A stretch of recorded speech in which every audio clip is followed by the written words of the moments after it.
بسم اللہ الرحمن الرحیم۔ میں Malik Waseem Hussain Awan, advocate high court Sindh Karachi, اپنے تمام دیکھنے سننے والے خصوصاً ینگ وکلاء اور پاکستان کی عوام کی خدمت میں سلام پیش کرتا ہوں۔ اپنی پیوستہ جو سابقہ ویڈیوز تھی اس میں ہم نے ایف آئی آر کو ڈسکس کیا تھا۔ ایف آئی آر ہے کیا، ایف آئی آر کٹوانے کے طریقہ کار کیا ہے، ایف آئی آر کے لیے جو ہم اپلیکیشنز دیتے ہیں ان میں کن بیسک نکات کا ہمیں خیال رکھنا چاہیے اور کس طریقے سے ایف آئی آر لاؤنچ ہوگی، اور پھر ایف آئی آر جو ہے کٹوانے کے بعد اس کی کاپی حاصل کرنے کے جو طریقہ کار تھے وہ تھے ملزمان کے لیے۔ تو سوالات ہمارے پاس یہ ہے کہ مدعی کے لیے ریمیڈی کیا ہے، تو آج ہم اس کو ڈسکس کرتے چلے جاتے ہیں کہ جب آپ کوئی ایف آئی آر کٹواتے ہیں، ایف آئی آر لاؤنچ ہوتی ہے، ایف آئی آر لاؤنچ ہونے کے بعد قانون کے مطابق اس کی 4 پرتیں ہوتی ہیں، ان میں سے ایک کمپلیننٹ مدعی کے لیے، ایک آئی او صاحب کے لیے، ایک علاقہ مجسٹریٹ کے اور ایک پولیس کے اپنے ریکارڈ میں رہتی ہے ایف آئی آر رجسٹر کے اندر۔ ایف آئی آر کٹ گئی، ایف آئی آر کٹنے کے بعد ایف آئی آر کاپی حسب ضابطہ جو ہے ایس آئی او صاحب کے پاس جاتی ہے۔ ایس آئی او صاحب جو ہے وہ کسی ایک آئی او کو وہ اپلیکیشن مارک کر دیتے ہیں۔ اس ایف آئی آر کٹنے کے بعد جو ہے آئی او جو ہے وہ کمپلیننٹ سے رابطہ کرتا ہے۔ زیادہ میکسیمم پوزیشن تو یہی ہوتی ہے کہ ایف آئی آر کٹی، ایف آئی آر کٹنے کے فوراً بعد کسی آئی او صاحب کے پاس جو ہے ایف آئی آر چلی گئی آپ کی، تو ایف آئی آر ریسیو ہونے کے بعد آئی او صاحب کمپلیننٹ کو ساتھ لیتے ہیں اور موقع معائنہ کرتے ہیں۔ جتنی جلدی پلیس آف انسیڈنٹ کا معائنہ ہوگا اتنے ہی آپ کے کیس کے اندر پازیٹیو امپیکٹس آپ پڑتے ہیں۔ آئی او صاحب آپ کو لیں گے کمپلیننٹ کو ساتھ اور ساتھ لے جا کے جائے وقوع پہ پہنچیں گے۔ وہاں آئی او صاحب کی کوشش یہ ہوتی ہے کہ گواہان کے 161 کی سٹیٹمنٹس ریکارڈ کریں، خود جو ہے کمپلیننٹس کی ایک سٹیٹمنٹ ہوتی ہے وہ لیں گے، اور جو بھی اس کیس کے لوازمات ہیں، اس کیس کے جو ثبوت ہیں، جو شواہد ہیں، انہیں اکٹھا کرنے کی کوشش کریں گے، کیونکہ انویسٹیگیشن آفیسر کی ذمہ داری ہوتی ہے کہ وہ ایف آئی آر کے اندر جو انہوں نے اپنا وقوع جو انسیڈنٹ بتایا ہے اس کے جو شواہد ہیں، کیونکہ کیس ثابت اب جو ہونا ہے وہ آئی او صاحب کی انویسٹیگیشنز پر ہونا ہے، تو آئی او صاحب اپنے کیس کے جو شواہد ہیں وہ کمپلیننٹ کو ساتھ لے جا کے اکٹھے کرتے ہیں اور اپنی پوری کوشش اس چیز کی کرتے ہیں کہ جو کیس ان کے پاس آیا ہے وہ کیس جو ہے پراپر انویسٹیگیٹ کر کے اس کا چلان جج صاحب کے پاس سبمٹ کروائیں۔ 14 دن کا ٹائم ہوتا ہے چلان سبمٹ کروانے کا۔ اگر انویسٹیگیشنز کے اندر کسی قسم کی کوئی ہرڈلز آ رہی ہیں، کچھ ملزمان نہیں مل رہے یا پھر جو ہے کمپلیننٹ تعاون نہیں کر رہا ہے، تو 3 دن کا جو ہے وہ ایکسٹرا ٹائم ملتا ہے آئی او صاحب کو قانون کے مطابق کہ 14 دن کے اندر وہ جو ہے چلان سبمٹ کروائیں، اگر نہیں ہے تو پھر 3 دن کا ایکسٹرا ٹائم ان کو دیا جاتا ہے تاکہ وہ اپنی پراپر انویسٹیگیشن کمپلیٹ کر کے جج صاحب کے سامنے جو ہے وہ سبمٹ کروائیں۔ اور جس وقت تک آئی او صاحب چلان سبمٹ نہیں کرواتے ان دیٹ ٹائم تک جو ہے جو کنسرنڈ مجسٹریٹ ہوتا ہے چلان انہی کے پاس سبمٹ ہوتا ہے، کیونکہ جس طرح میں نے پہلے بھی آپ کو بتایا تھا کہ کچھ سیکشنز ہوتے ہیں جو مجسٹریٹ ٹرائلز ہوتے ہیں اینڈ کچھ جو ہے وہ سیشن ٹرائلز ہوتے ہیں جن کی جو ہے 3 سال، 7 سال، 10 سال اور 14 سال سزائیں ہیں۔ تو 10 سال جن کی سزائیں ہیں وہ سیشن ٹرائلز ہوتے ہیں، وہ کسی چلان آنے کے بعد جو ہے جج صاحب جو ہے اس چلان کو اپروو کرتے ہیں، اپروو کرنے کے بعد اسے سیشن میں بھیج دیتے ہیں کہ جی یہ ٹرائل میری اس میں نہیں ہے جورسڈکشن میں، یہ سیشن چلائیں گے، تو پھر وہ سیشن کے پاس جاتی ہے،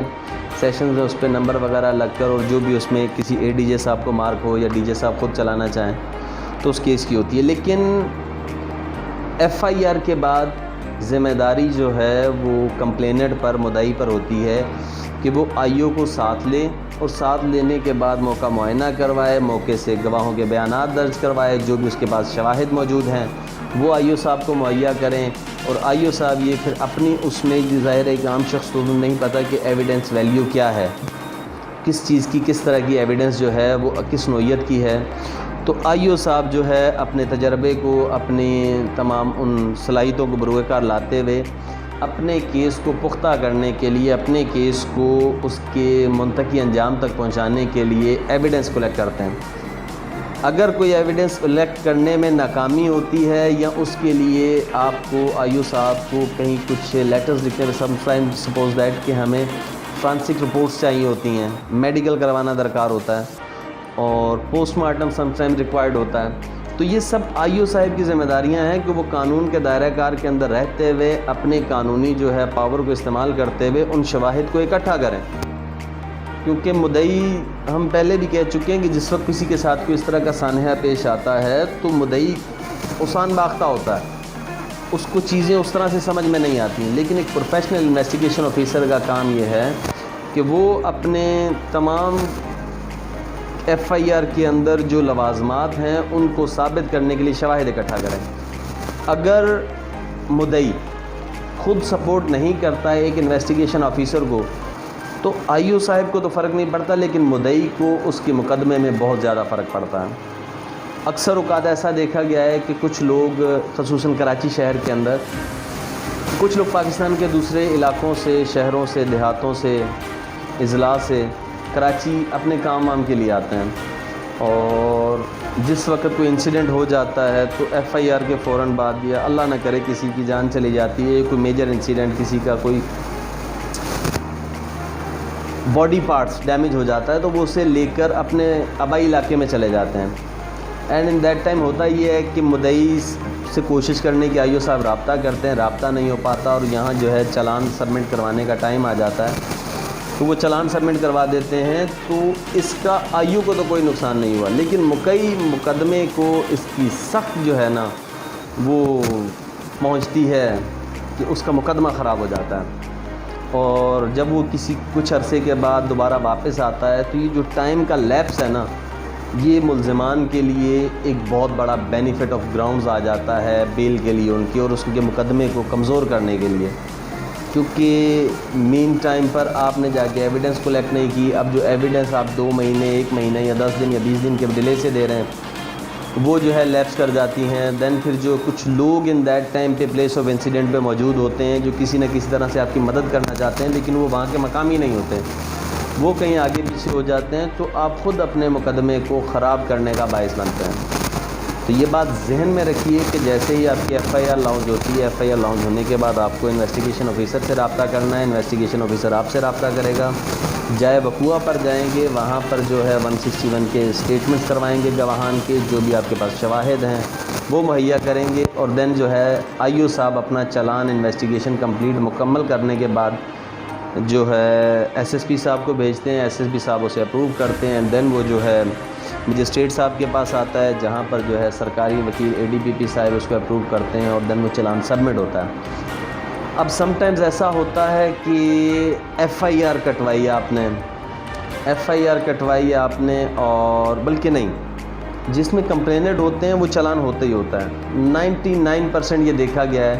سم ٹائمز کوئی میجر قسم کے ایشوز ایسے آ جائیں کہ بالکل ہی آپ نے کسی شخص کی ساکھ کو نقصان پہنچانے کے لیے ایک من گھڑت اور جھوٹی کہانی بنائی ہے، تو ان میں جو ہے جب آئی او صاحب چلان لے کے جاتے ہیں تو مجسٹریٹ صاحب جو اسے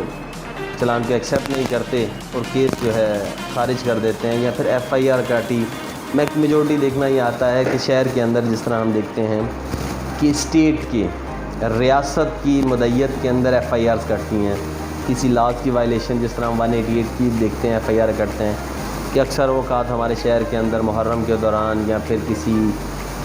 14 اگست کے دوران یا پھر کسی جو ہے ساحلی پٹی پر موجود ہے کراچی، سمندر کی طغیانی کے باعث 144 کی جو ہے وہ آرڈر نکل آتا ہے، ایمرجنسی نافذ کر دی جاتی ہے، تو جب 144 کی وائلیشن ہوتی ہے تو 188 کے اندر ایف آئی آر درج ہوتی ہے، اور جب یہ ایف آئی آر لے کر جو ہے اب ظاہر ہے اس میں ریاست خود مدعی ہے اور کسی ایک آرڈر کی وائلیشنز ہیں اور یہ ریگولر نہیں ہے، کچھ مخصوص وقت کے لیے جو ہے وہ آرڈر نافذ عمل ہوتا ہے، تو ان کیسوں کے اندر جب کسٹڈی لے کے ملزمان گرفتار کر کے لوگ جو ہے مجسٹریٹ صاحب کے پاس بھیجتے ہیں تو مجسٹریٹ صاحب 63 میں ڈسچارج کر دیتا ہے، یعنی کہ یہ افینس بنتا ہی نہیں ہے۔ اب ایک شخص ہے جس کو میجورٹی ہم میں ایسی ہے کہ جو اپنے کام روزگار معاملات کے اندر جو ہے مشغول ہوتے ہیں، رات دن اپنے بچوں کے لیے رزق حلال کمانے کے لیے در بدر گشت کرتے رہتے ہیں، تو کوئی آرڈر آیا کوئی آرڈر نکلا یا کسی ایمرجنسی کا علم نہیں ہوتا. اب رات کو جو ہے 12 بجے نافذ العمل ہو گیا, صبح آپ اپنے کام پہ نکلے جو کہ اس آرڈر کی وائلیشن ہے, گرفتاری عمل میں آ گئی, تو ہیومینٹیرینس گراؤنڈس کے اوپر کچھ جج صاحبان جو ہے اس چیز کو کنسیڈر کرتے ہیں تو 63 میں ڈسچارج کر دیتے ہیں. سمس ٹائم ایسا ہوتا ہے کہ کوئی FIR درج کروائی کسی پرائیویٹ کمپلیننٹ نے, لیکن وہ اس کے بارے میں کوئی ٹھوس شواہد نہیں دے سکا, کوئی ثبوت نہیں ہے اس کے پاس, کوئی من گھڑت کہانی ہے, تو اس میں بھی جو ہے ملزمان کے لیے ایک بینیفٹ آ جاتا ہے کہ جج صاحب جو ہیں یا تو اس افینس جو ہے FIR سے میڈ آؤٹ نہ ہوتا ہو, یعنی کہ FIR میں آپ نے کوئی سٹوری بتائی ہے, سیکشنز کچھ اور بتا رہی ہے, تو آپ جو ہے جج صاحب جو ہیں اسے 63 میں ڈسچارج کر دیتے ہیں. لیکن ہم اسٹیٹ کی طرف نہیں چلتے, ہم چلتے ہیں پرائیویٹ کمپلیننٹ کی طرف. تو پرائیویٹ کمپلیننٹس کے لیے لازمی ہے کہ FIR کے بعد وہ IO سے رابطے میں رہے, جس وقت تک چلان کمپلیٹ ہو کے اس میں سبمٹ نہیں ہو جاتا جج صاحب کے سامنے. انشاءاللہ ہم اس کے بعد جو ہے جب چلان سبمٹ ہوتا ہے تو اس میں بھی کچھ چیزیں ایسی ہیں جنہیں جلدی ہم ڈسکس کریں گے, اور آپ کو بتاؤں گا کہ جب چلان سبمٹ ہو جاتا ہے تو اس کے بعد جو ہے کورٹس کیا پروسیڈنگز اختیار کرتی ہیں, اور ایک ٹرمینالوجی یوز ہوتی ہے A class, B class, C class. انشاءاللہ نیکسٹ ویڈیو کے اندر ہم A, B اور C کلاس کو ڈسکس کریں گے. والسلام. اگر کوئی سوال ہو تو ضرور ہم سے رابطہ کیجیے گا, ہمارے چینلز پر کمنٹس کیجیے گا, یوٹیوب چینل ہے, واٹس ایپس ہیں, فیس بک ہیں, IDs تو موجود ہیں ہر جگہ پر. ہم انشاءاللہ جو بھی آپ کی داد رسی ہوگی اس میں ہم آپ کی معاونت کریں گے. اللہ حافظ.